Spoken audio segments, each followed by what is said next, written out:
Welcome to Hermit Woods, where there's a story in every bottle.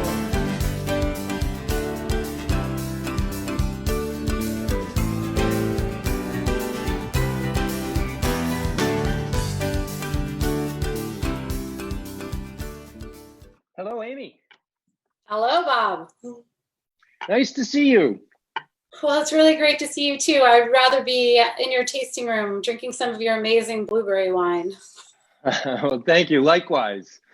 So let me introduce you to all the folks out there who don't know you, although I guess my guess is that most of them probably do on some level or another. But nonetheless, let me just tell a little bit about who you are and where you're from. If you don't know, Amy Labelle is the co-founder and owner of Labelle Winery in Amherst, New Hampshire. And she's a self-taught winemaker, although she did take some courses through UC Davis to perfect her craft, but very much learned it, as I understand from her, on her own in her living room or basement, or we'll learn more about that in a minute. And I finally finished that Davis program. Oh, good. I know. Congratulations. She's also a lawyer and an entrepreneur, and been working hard to grow her business down there in Amherst for a long time. And she's been an inspiration to me and to Hermit Woods Winery as we got started several years after her. And we looked to Amy and her model as to give us guidance for how we might enter into the world of the wine business. So thank you for that. Welcome today, and I look forward to chatting with you. I'm so happy to be here. Thanks so much for having me. I appreciate it. You're welcome. So let's get started. So I'm gonna start with the beginning. So if you go back as far as you want, but just to give everybody sort of some framework, maybe where you grew up and what sort of led you up to pre-winery. Oh, wow. Go way back, huh? So, I was born in Chicopee, Mass, which is near Springfield out in Western Massachusetts.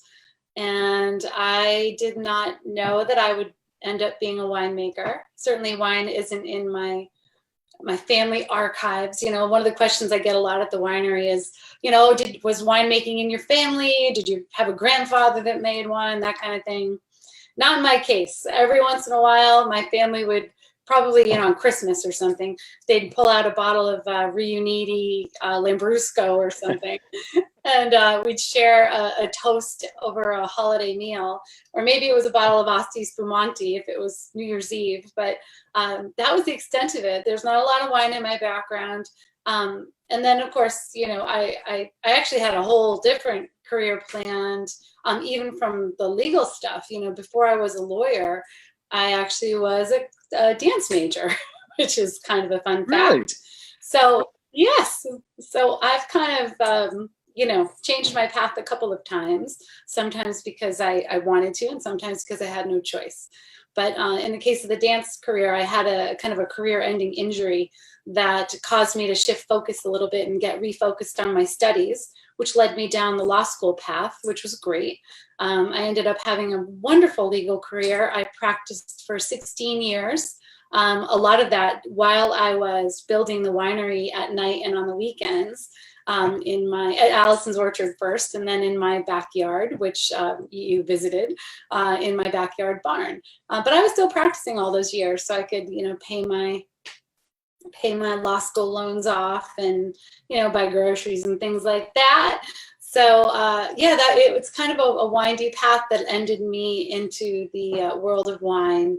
But wine is my it's my reason to be. So I don't think I'll be getting off this path anytime soon.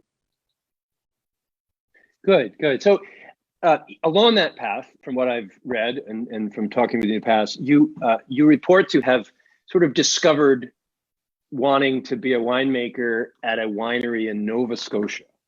Was that truly the first time that it entered your head that you might be a winemaker or in the wine business? Yes, it was. It was an epiphany, nothing short of that classic like lightning bolt moment, light bulb above your head. You know, it was a real epiphany moment. I'd always been interested in wine, and I, in fact, had spent some time, I'm a voracious reader, so I had spent some time reading about winemaking in the past, mostly in connection with culinary pursuits. I love to cook.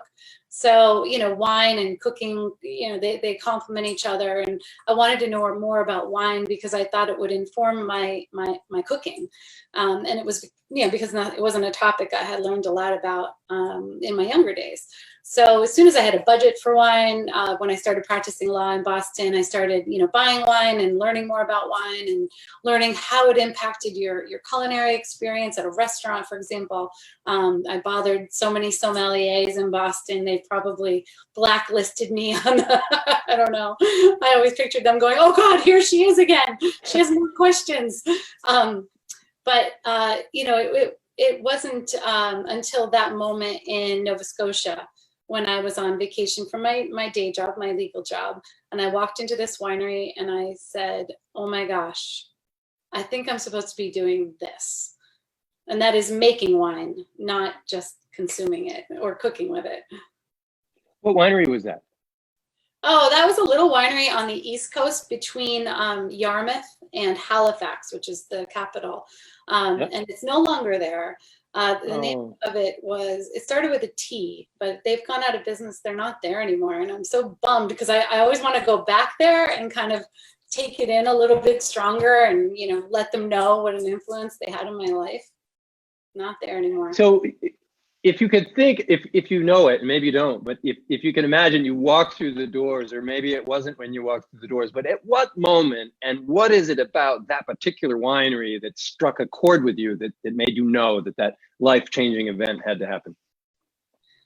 It's interesting. You know, I still get, if I think really hard about that moment, I still get goosebumps, and I still feel really emotional because it was such a life-changing moment for me. And I'm grateful. You know, it was just a few minutes after I walked into this place, and I can remember kind of just looking around and you know, I was tasting, they were making blueberry wine.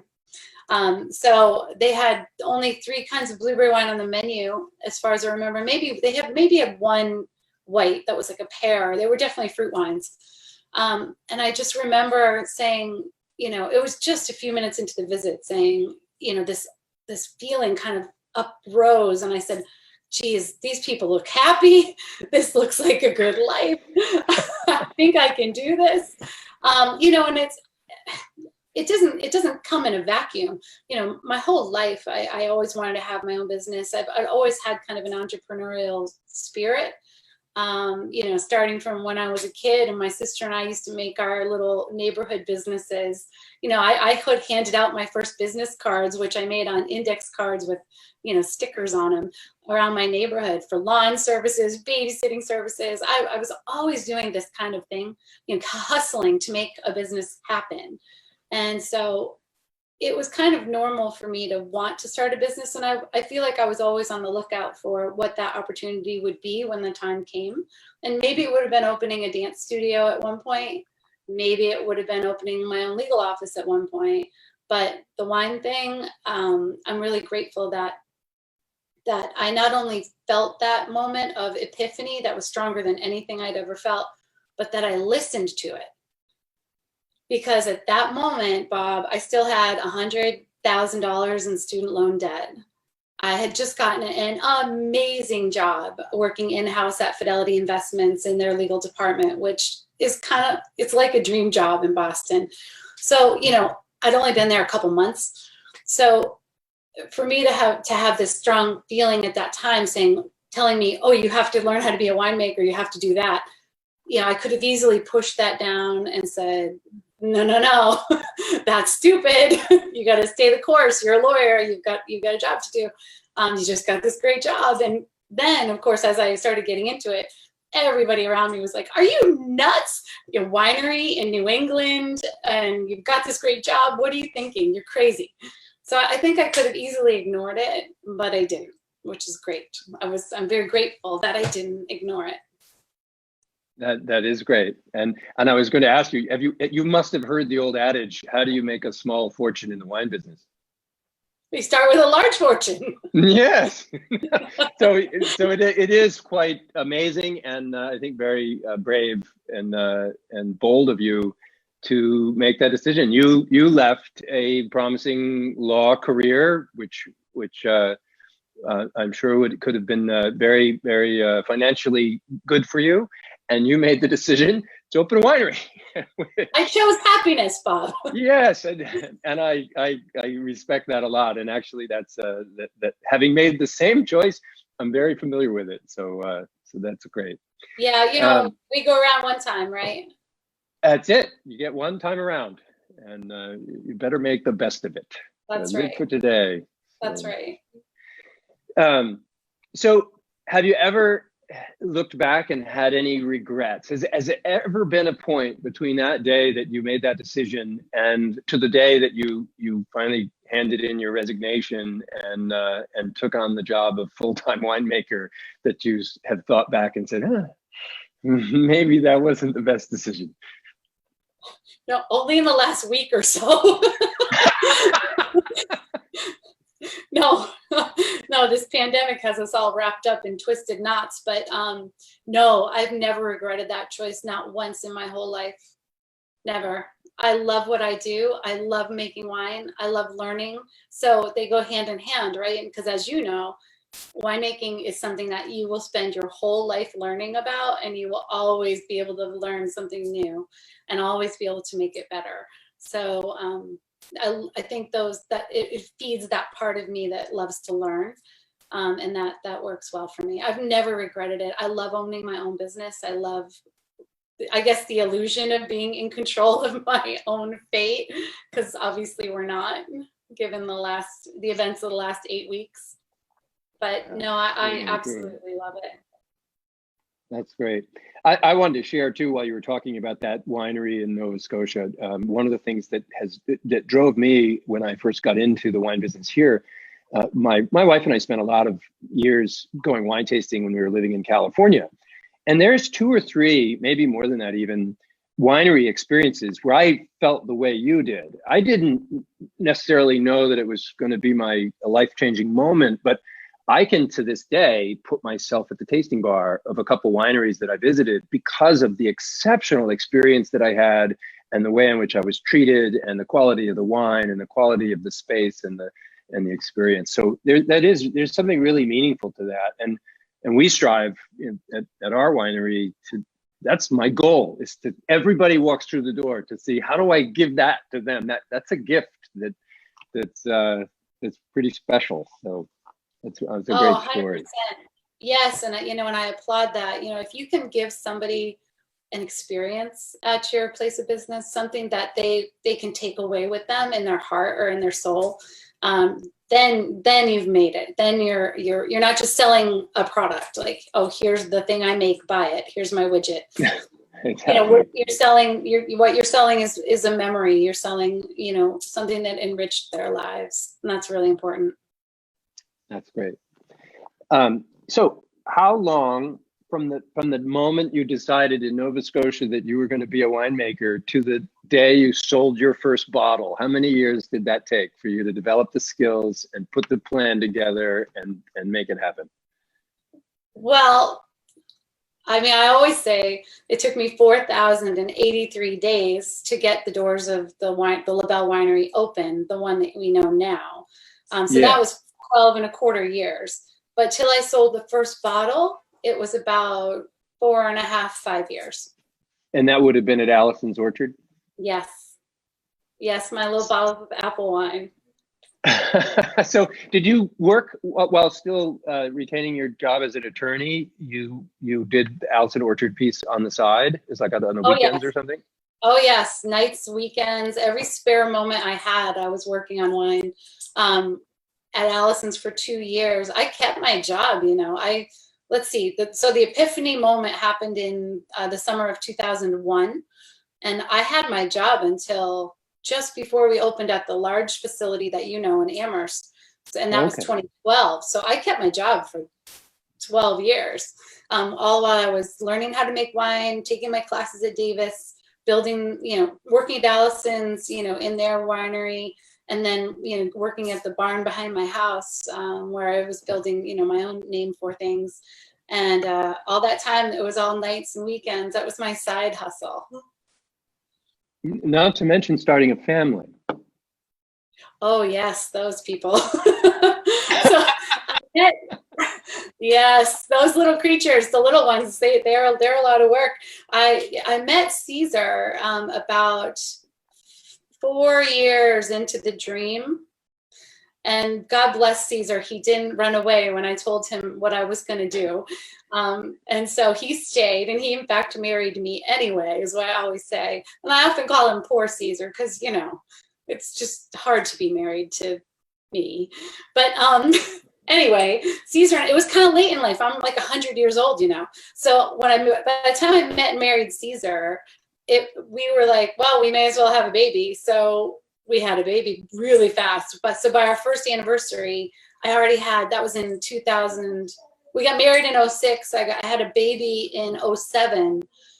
So by my first anniversary, we had a 1-month-old hanging around. And then we had another baby. So I have 2 boys.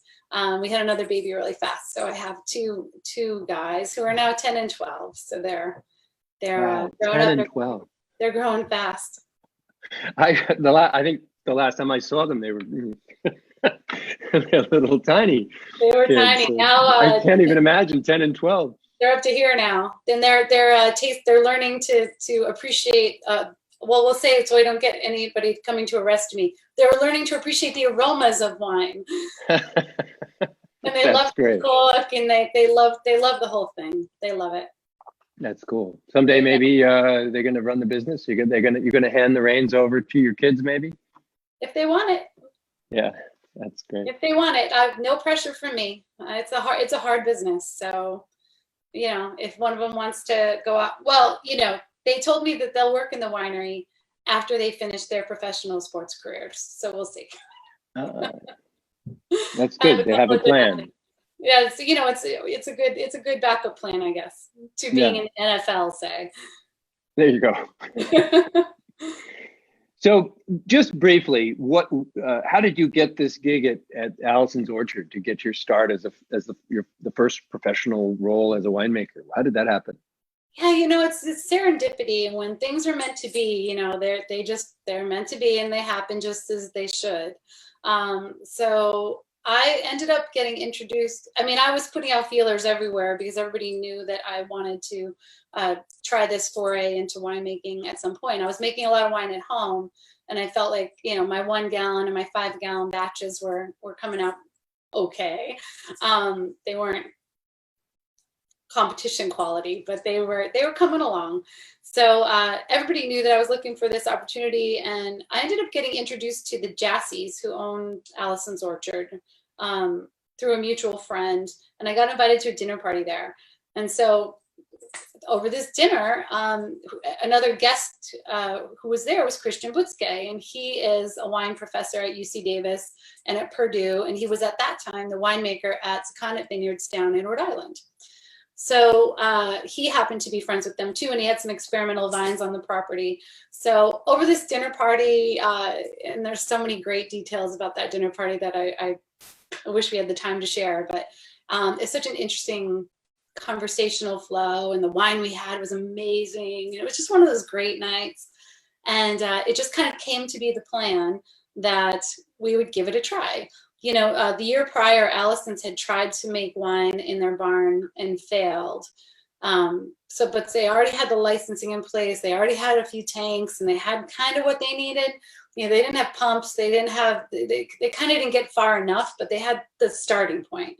So I said, you know what, let's give it a try. I'll try to do this for you. So I didn't work for them. We had a really loose partnership where I just made wine in their barn, and then we sold it out of their farm stand. And it was kind of just like, let's see if we can even do this. And I remember the night before heading over there, I had only made, the biggest batch I had made was, 5 gallons. So the night before heading over there in the morning to make, 450 gallons, whatever I made, I was like, oh my gosh, it's so much wine. I was going over my notes meticulously and researching and making sure I had everything I needed. And, now I make I don't know, 80,000 gallons a year or whatever I make. So it's just funny thinking back on how nerve-wracking that was. It's another interesting parallel, because our very first wine, we drove a 300-liter tank over to an orchard in Alexandria, and they pressed the apples and pumped it into the tank, which was in the back of my pickup truck, and we drove it back to the winery, and that was our very first commercial wine. It's an apple wine. That's a lot of weight. I'm trying to think about how your truck did that. It was 300 liters, not gallons. Yeah. No, but that's still 600, 700 gallons, right? No. Am I doing the math wrong? 2,000 no, I don't. 500 gallons about, isn't it? Yes, 2,000 liters is 500 gallons. Yeah. So this was 300 liters. So. Oh, 300, not 3,000. I'm sorry. Yeah, no, 300. So Got it. It was heavy, but I've always been known for abusing my truck, but. If you're in the wine business, you can't help it. You have a lot of heavy stuff you got to carry around. That's right. I'll never forget. That's how we first mixed my first apple wine tank. It was on the back of Homer Dunn's truck, who's the orchard manager over at Alyson's. And it was on the back of Homer's truck, and I had to add metabisulfite and mix it, but I hadn't yet bought a stainless steel stirring rod to get it mixed in properly. So Homer just put the back up on his thing, and he drove around the orchard and hit all the bumps so it would. So you got to make do when you're making wine in those early years. Yes, I also discovered how heavy glass is when another winery agreed to help us buy our first batch of glass, and they were going to fork it onto our truck so we could drive it over to our winery, and they forked this I don't know 8-foot stack of glass onto my pickup truck, and I watched my truck just go. We're driving down the road ever so slowly. Yep. Oh my God. Scary moment. Oh, I know. So many learning curves in the beginning, especially. Yeah, but they're the fun stories. Oh, they are. Nice stories.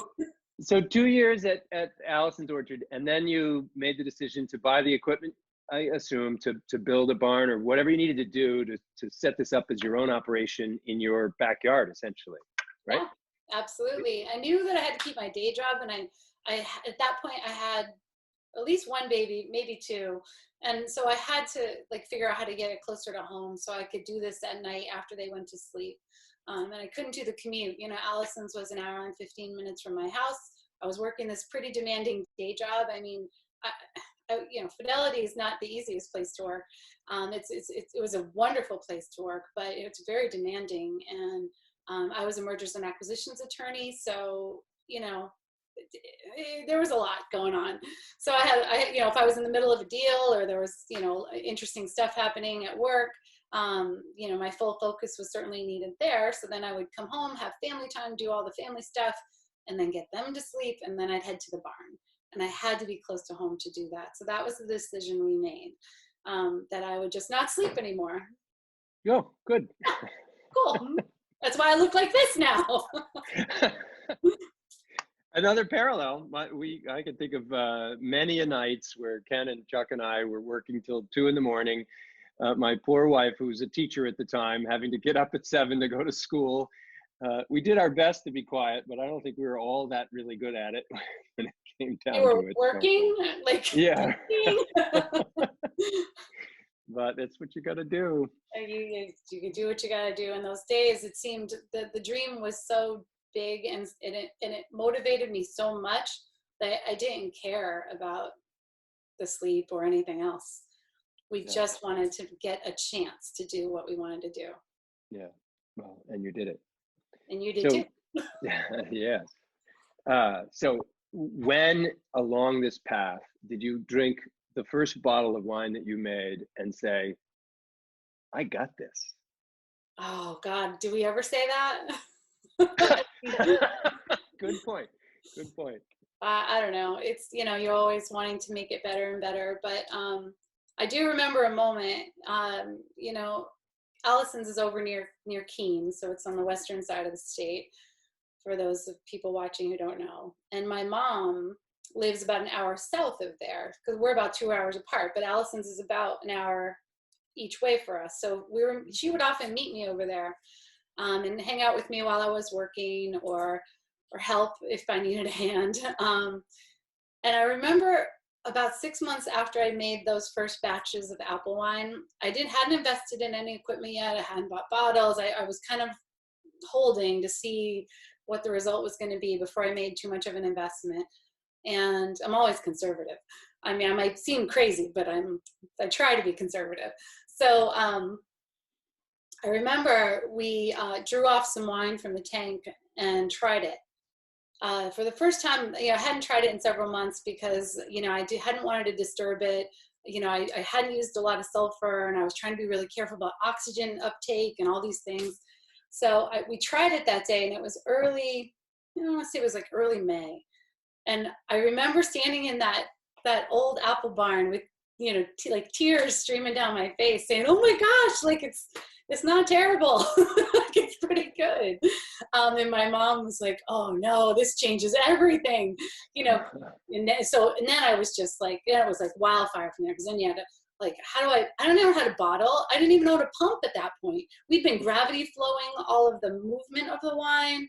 Like I didn't have a pump. I didn't have bottles. I didn't have a bottling line. I didn't have anything that I needed for the next step. So that day I remember very strongly was like a catalyst to going, oh boy, all right, I've got to do this. I got to do this. I got to do this. Like, oh, there's so much to do. So yeah, that was a moment. That was a big moment.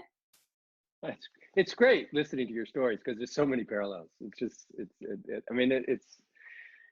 these are the moments that are about what it is you do. These are, and they're every day. Oh yeah, and like you and I, we can understand what that meant, for in each other's Right. respective stories. Like that was monumental for me. Then I had to,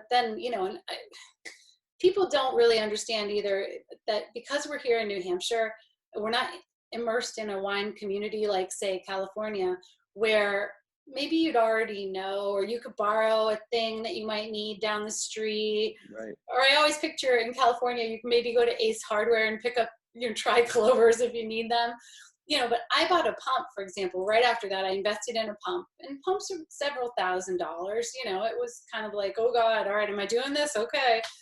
And they sent the pump to me, but it didn't have any fittings, and I didn't even know what a tri-clover was at that point because I've never worked in a winery. And let me guess, the instructions were in Italian. They were definitely in Italian. That Liverani pump of mine, and the plug wasn't attached to the end because I get a lot of equipment that you retrofit with your electrician on site to whatever power supply you have.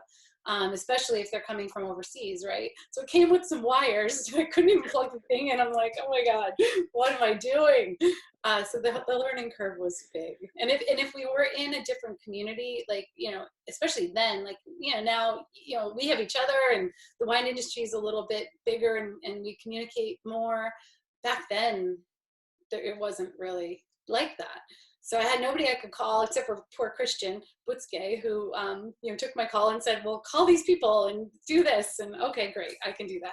But, I imagine being in a wine community like Napa Valley might make things a little easier. Yeah, but at the same time, I always imagine how hard it would be to start a winery in a place so crowded with wineries like California. I mean, How do you stand out? Right. There's like 4,000 wineries out there. So we have the advantage here of being something special and something unique. So that helps us a lot, I think. I agree.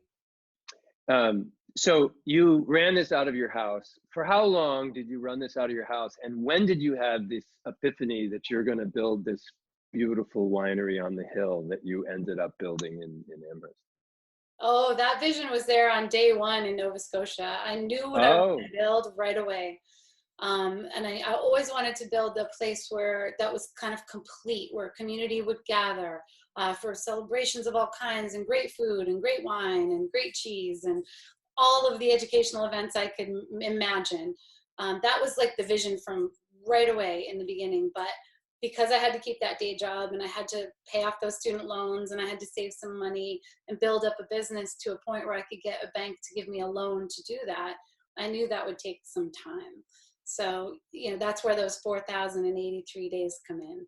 It took me that long to make all that happen, find a bank who would finance the dream. And that wasn't easy. I was asking for money in 2010, which, was a rough time to be asking for money. It'd be like if you were asking for money now, in a way, maybe a little easier. But it was 5 banks. I went through 5 banks before I found one to fund my little dream. And even though I had at that point built up to 18,000 gallons a year, and I was selling to 200 wholesale locations out of my little red barn, we were hustling, man, and we built up an okay little business with no debt, which was an interesting factor also, because I had that day job, I was always able to just reinvest all the profits into the growth. So it seemed to me that we were extremely bankable, but the banks mostly were saying, a winery in New England? No. They'd heard that adage. Yes, I think they may have. Well, you showed them. Yeah, well, it's working. I mean, pre-COVID, we were super duper strong, and I fully anticipate that we will be coming out of it at some point strong again. I'm confident you will. So let's talk about that. You went on to build an amazing place. I think one of the most amazing wineries in New Hampshire, for many reasons. Both the beautiful setting you chose, your building is beautiful. You worked with, I assume, some great architects that helped you put that together, and now you've surrounded your building with beautiful vineyards, and it's just spectacular. I mean, I feel like whenever I go to your place, I feel like I'm going to Sonoma or Napa, not New Hampshire. Thank you. So you have arrived. So tell everybody about Labelle Winery. I'm guessing most people already know, but for those who may not have experienced it, tell us a little bit about what you have to offer and what you do there. Oh, thanks. Thanks for the nice words. I mean, I every day I still drive in the driveway there and say, oh my gosh, thank you, for the opportunity and the grace to be able to be there every day working on a project that I love so much. 3 acres of vineyard, growing some really nice quality wine grapes. I'm shocked every year that the wine quality gets better and better from that vineyard. I think last year we were probably at like a really good peak maturity. So, it was interesting to see how the first few years, the kind of green tones of the wine kind of mellowed out, and now the grapes are producing really beautifully for us. We got 10,000 pounds out of that little vineyard last year. So they did a really, really good job. And we cut off a lot of the crops, so it's not like I'm even overcropping. It's a very happy vineyard.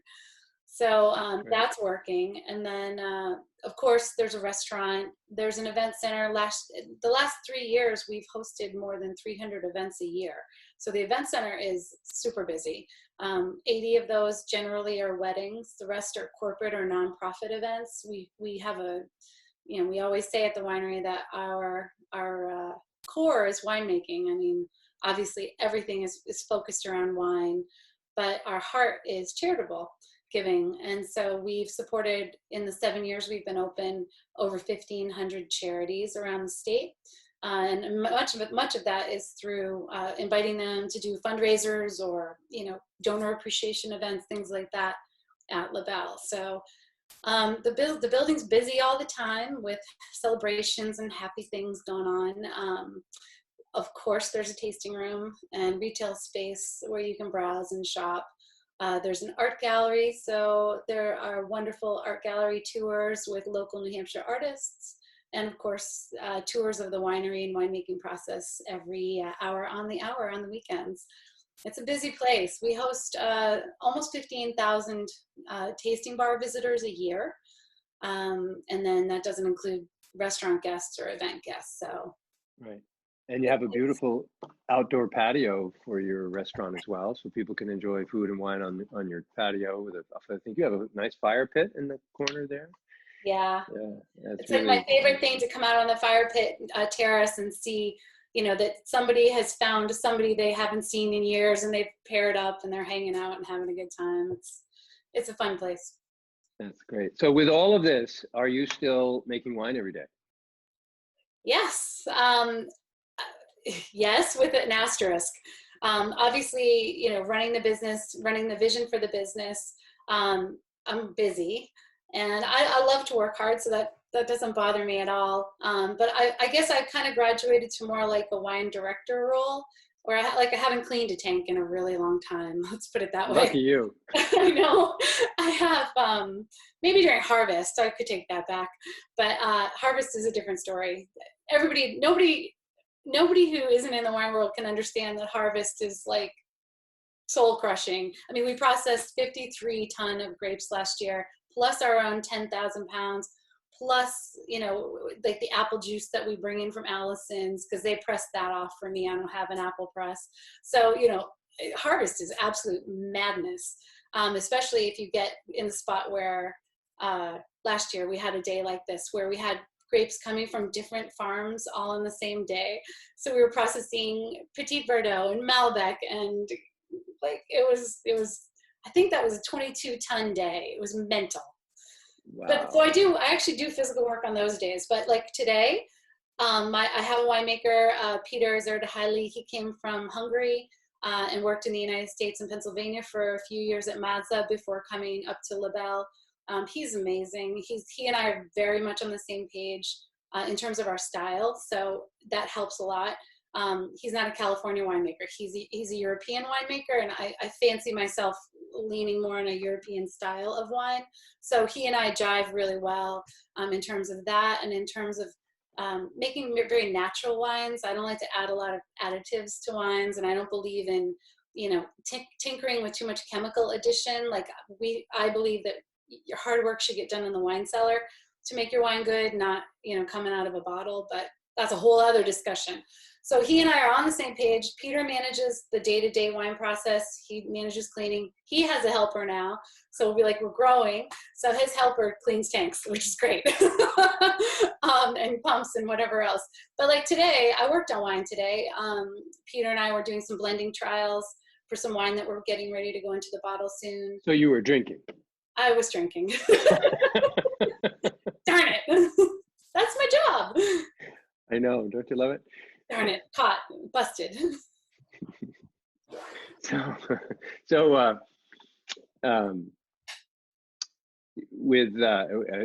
had a question and then I got myself laughing, and You asked me if I'm still working on wine, and I do. I guess I get to do the fun parts.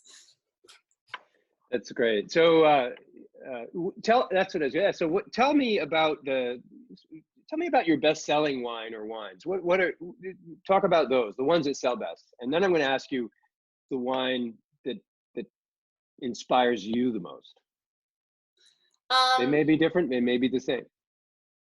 It depends. That changes year to year.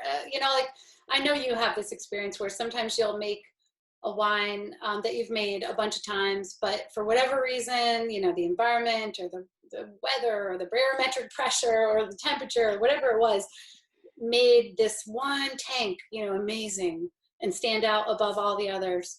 That happens once a year to one of my wines usually. And so that's my favorite at that moment. I'm very fickle. Right now, I'm absolutely head over heels in love with our Petit Verdot. Petit Verdot, for your viewers, is not a super common grape. It's usually one of the 5 grapes that's blended into Bordeaux in some small variety. It's a very strong grape. It's got a lot of flavor, a lot of tannin, and I actually made it originally just as a blender. I thought I would use it to blend into some of my other reds to give them a little more oomph.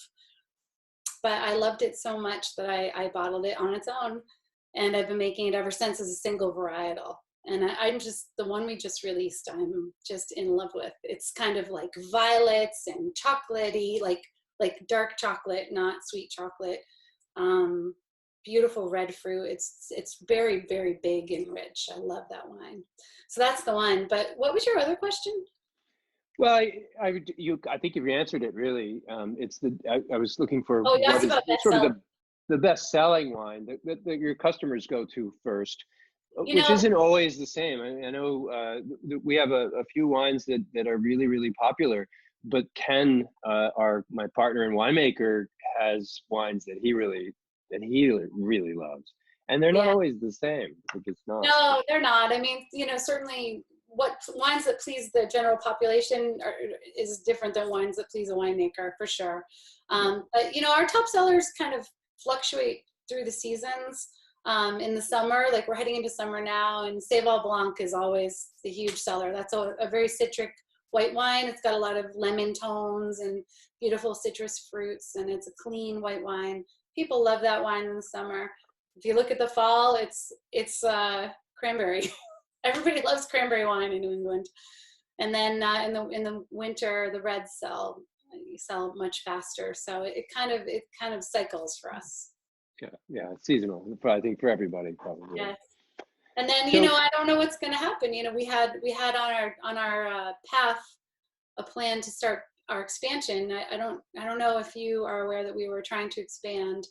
And we had developed another 20,000 square foot facility across the street from the winery, which was going to be a distillery, which is going to be a distillery, a tavern, and a market.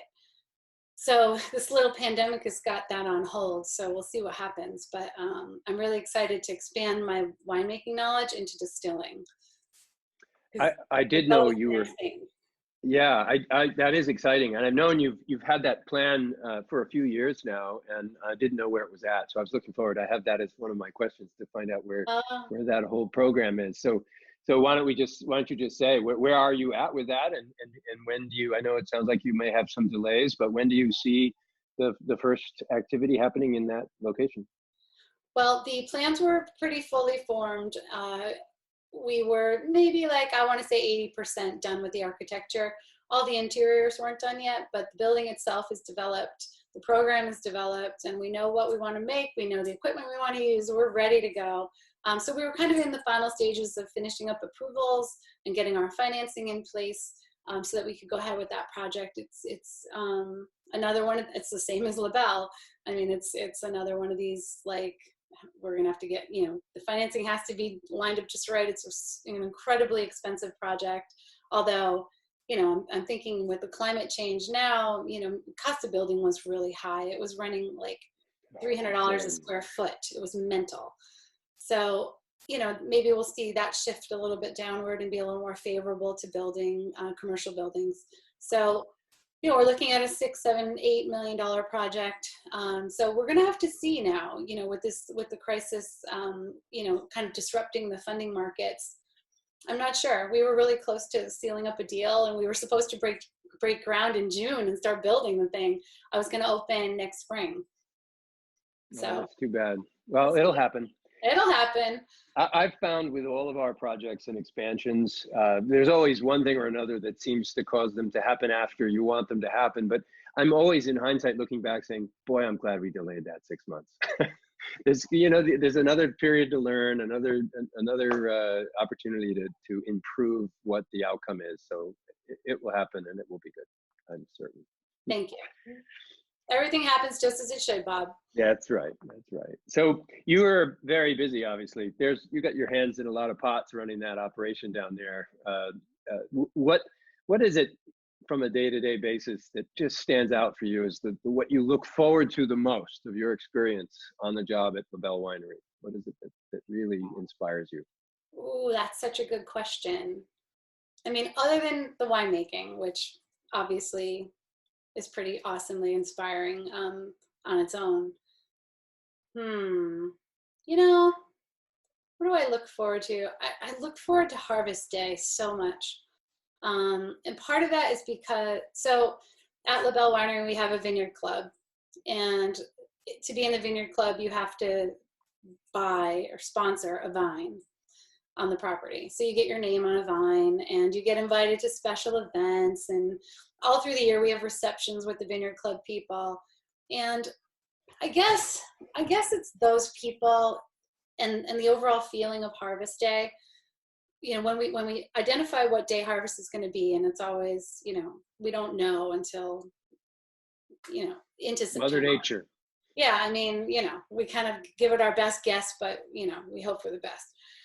So when we identify Harvest Day, Harvest Day is always such a an emotional high for the year. You know, you put so much into the vineyard. The summer season is so important to the winery. You're just about to enter into harvest, which is, you know, nutso, as I've described. And so I think harvest it's like this special moment in time. And like this year, we had 120 members from our vineyard club show up at 6 a.m. on a Sunday, okay, to harvest with us. And it's such a beautiful moment. I'm always incredibly emotional and grateful that these beautiful faces show up. We feed them. We do coffee and pastry in the morning. We all head out to the fields. We pick this year we happened to harvest the reds and the whites on the same day, which never happens. But it was such a weird year for us. It was a great growing season, and they were both just ready. So we harvested them all, and that was great. It was done in 10,000 pounds in 3.5 hours. It was these people work hard, but so the vineyards. Well, they own the wine. They own the vine. They bought the vine. One vine. I told they need one vine gives you one bottle, more or less, right? So I say you've got one bottle. So the beautiful thing about this day is that everybody comes together. You know, we start with a prayer. People, you know, talk about their memories from the year before, because I've got a lot of members who are year to year to year, or they bring friends and they bring new family, and then new families join and they're all friends, and a lot of them are business networking now. It's like a great club. Anyway, they drink the wine. So we have a big celebration brunch at the end, and I feed them because they've been working hard. And we drink the wine that we harvested the year prior. Oh, wow. And that is such a special, special day. So I think that's a day that I look forward to the most, because the Vineyard Club people are our best supporters. Some of them are, a lot of them are like family to me, because they've been there since the beginning, since the barn behind my house. Some of those people are still coming, and to see them, how much it matters to them and how important this community is to them, I think that day it's just so special. I could go on, and I won't, but I look forward to harvest the most. That's great. I'm inspired. I think I might have to go buy a vine. You should come to harvest. I know. I think I need to do that. You might have just done that. I love your enthusiasm about it. It's a special day. Everybody feels it. There's something like special there. I don't know what it is. That's great. I hate to follow that with this next question, but we've got to get to it. Things have changed. You've already alluded to it. Things have changed the last 2 months. It's changed the world for all of us. Yeah. So what are you doing now for your club members and your guests and the world that wants to be involved with Labelle Winery during this pandemic? What have you changed? What are you doing? How can people get your wine and stay connected with you? Well, we have pivoted, which is the hot word right now. Mm-hmm. We have pivoted our business very quickly to deliver family meals to the community. So you can pick up family meals at Labelle, or you can order them to be delivered within a certain radius. We'll also bring you wine, which is great. You can pick up curbside wine if you want to call and place an order. We'll just drop it in your trunk. You don't even have to talk to anybody. So we are staying connected with our folks through those things. We've been doing strong communication with our club members. So sending out Vineyard Club notices, letting them know where we're at and how this is working for us and how we've been impacted by the virus and the pandemic. One of our Vineyard Club members, these people are incredible, like I said, but one of them actually brought us their stimulus check and put it in our employee emergency fund. Oh, wow. It's amazing. We have 100 and, in our peak in the summer, like 120 employees. I had 102 the day we were shut down, and I had to lay off 90 people. That absolutely killed me. Furloughed. We'll say furloughed because they're coming back. They're coming right? back. Yes. So, but anyway, this killed a lot of members, a lot of Vineyard Club members who, know us all and spend a lot of time at the winery. So one of them actually drove their stimulus check to us and put it in the employee emergency fund because we've been, buying groceries for employees. It's crazy. So that's a great story. So things are changing. Obviously The wholesale business is still working. We're still distributing wine to stores all around the state. Grocery stores are still selling wine. So we're thankful for that. That's kind of kept the lights on, along with our family meal program and our to-go bistro menu. So, we're trying everything we can. It's entrepreneurs are resourceful, as you know. So Yes. we'll find a way. It might not be too pretty, but we'll find a way. Well, you did grow your business, I believe, timing wise, sometime around one of the worst recessions that we had in all of our adult lives. So there's something to be said for that. So I think you're right. You will figure out your way through this. We have no choice. You have no choice. Exactly. What's the alternative? I'll find a way. Do you imagine there's anything that you've discovered during this 2 months that you actually are going to make part of your future? Like, has your pivot enlightened you to maybe approaching things differently or doing things differently that you think will last into when the crisis is over? Yes. For one, the family meal program has been incredibly successful. The families around town, I actually got a thank you note. I have it right here on my desk. I got a thank you note from a little girl in town who said, "Thank you so much for providing these amazing meals to my family. It takes the stress off my mom," and blah, blah, blah.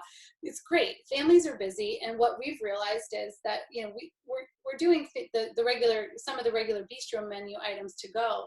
But this family meal program that we developed, it's like ready to put in the oven. It's, like a complete meal. It's a salad, it's soup, it's a main, it's rolls. It's a beautiful meal and a really good value.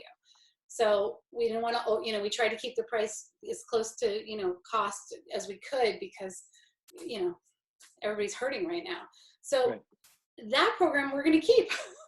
People like it so much. So what we're going to do is even when we're back in business and we're back open to normal operations, which I hope is really soon, we're going to keep the family meal program for delivery or pickup. And we're going to have to figure out how to work deliveries into our schedule when we're back to normal busyness levels. So that'll be interesting. But I don't want to take that away from the community. Now they've gotten used to it. They like it. I'm going to keep it. Yeah. The other thing we did was go through our expenses. I went fine-tooth comb through every dollar we were spending. And, we didn't have a lot to cut because I run pretty lean anyway. But, here and there you find little things. You're like, oh, we can do without that. We can live without that. And we've lived without it now for 2 months and we're fine.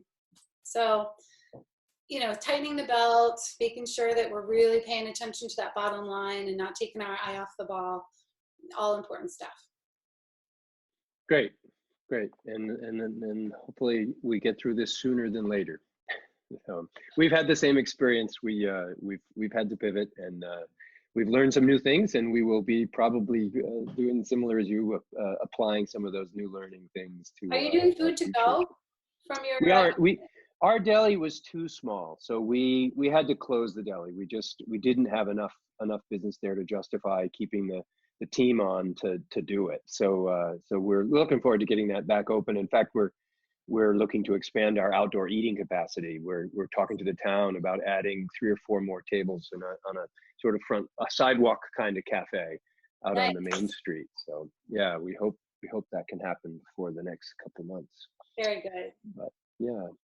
So obviously you're very busy. We've talked about all of the things that you're doing. When you're not doing all of those things, when you're not in the winery and you're not working hard toward your future plans, what are you doing? What do you do for just pure fun outside of making wine? Oh, well, I'm a mom, so there's always other things to do. I think the most fun thing we do is watch my children in their various sporting activities. I have one son who's an excellent soccer player. I love watching those soccer games, man. I am that mom screaming on the sidelines. It's fun. And any of the camaraderie with the other parents who have been with us all along that journey as well. That's pretty fun. So I love going to their sporting events. The best day I had last week was the day that my husband got to register the little one, who's an excellent football player. He got to register for fall football, and we're kind of like envisioning ourselves to get through the hard days. We envision our first day of opening football game and tailgating, with the other families. And I love to cook. So, I mean, I do a lot of that in my spare time. So I like to bring really good food to all these games and share and have fun. So that's really the most fun that we have, is just having fun with the kiddos. They're two really wonderful boys, and I'm really proud of them. And they're just like a joy to be with. So I'm enjoying that while I can. It's going to go by fast. And, my oldest is 12. He'll be gone in a flash. So I'm trying to enjoy that time. And I also like to read. So if they're sleeping, I'm reading. Excellent. Is there a favorite book on the shelf behind you that you want to mention? Oh my gosh, all of them. Yeah, well, my favorite novel ever is the American novel, The Great Gatsby. I could read that 100 times and never get bored of it. But I go between business books and fiction, because I was I was an English major in college, and I like to read fiction. I like to read beautiful stories. So Great Gatsby. But right now I'm reading a book called Cork Dork, which is about a sommelier's journey. Did you read it? I read it. I love Cork awesome. Dork. It's so greatly written. I love her style. It's beautiful. Yeah, that's cool. Yeah. So, I go back and forth between wine books, business books, and just pure beautiful books, sometimes poetry. Excellent. So this is going to seem like a strange question, but I ask everybody this question, and it means something to me. So I'll see how you respond. But okay. Have you figured out what you want to be when you grow up? Yes, I have. When I grow up, I don't want to grow up. That's exactly right. First of all, but when I grow up, I think I want to go live in Mexico on the Baja Peninsula. And I'm going to go bartend at a little bar on the Baja Peninsula, and I'm going to eat a lot of guacamole, and I'm going to drink a lot of beautiful tequila. That doesn't sound like a place to grow up, though. Well, then I'll achieve my goal. There you go. Well, that's good. So we're getting close to our hour. So I've run the gamut on my questions for you. But before we end this video, I want to just ask: first of all, is there anything special or important that we haven't talked about that you think you'd like to mention, you'd like to share? Maybe I'll ask you what you want to be when you grow up. What I tell people for the answer to that question for me is that I have figured out already I am what I want to be when I grow up. I just am trying not to grow up. That's the hard part. So, true. Yeah. Very true. No, I think you did a great job interviewing. It's not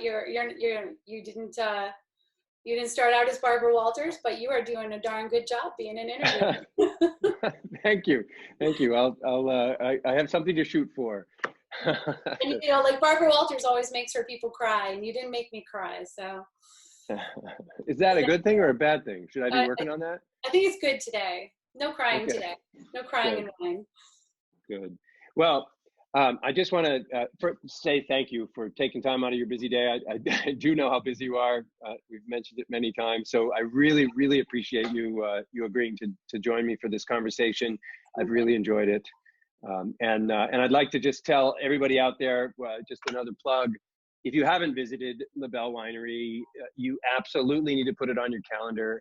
I don't know when you'll be open again for business as usual, but I'm sure you'll be putting that word out there as soon as you are. And we are opening on our patio, Bob, on May 20th. Oh, good. We'll be doing our outside seating starting May 20th, and we're doing outside wine tastings. Fabulous. So yeah. There you have it. No excuse. Get down, get out of the house on May 20th and go visit Labelle Winery. And thank you all for joining us here today. And stay tuned. We have some other fun, exciting interviews coming up in the future. So I hope you can make them. And we'll look forward to getting down myself to maybe buy my vine. And I look forward to maybe meeting your sons. Like I said, last time I met them, they were quite small. So I look forward to that as well. They're special little guys. Awesome. So thank you so much, Amy. You have a good evening, and we'll see you soon. Thank you for your time, Bob. Thanks for having me. Good luck You're to welcome. you. Thank you. You too. Bye-bye. Bye. Thank you for watching our video today. If you have any comments or questions, please leave them in the comments section below. If you would like to see more videos like this, click the subscribe button or visit our webpage to see a list of all upcoming events and watch previously recorded interviews and presentations. From all of us here at Hermit Woods, thank you for watching. Be well and stay safe.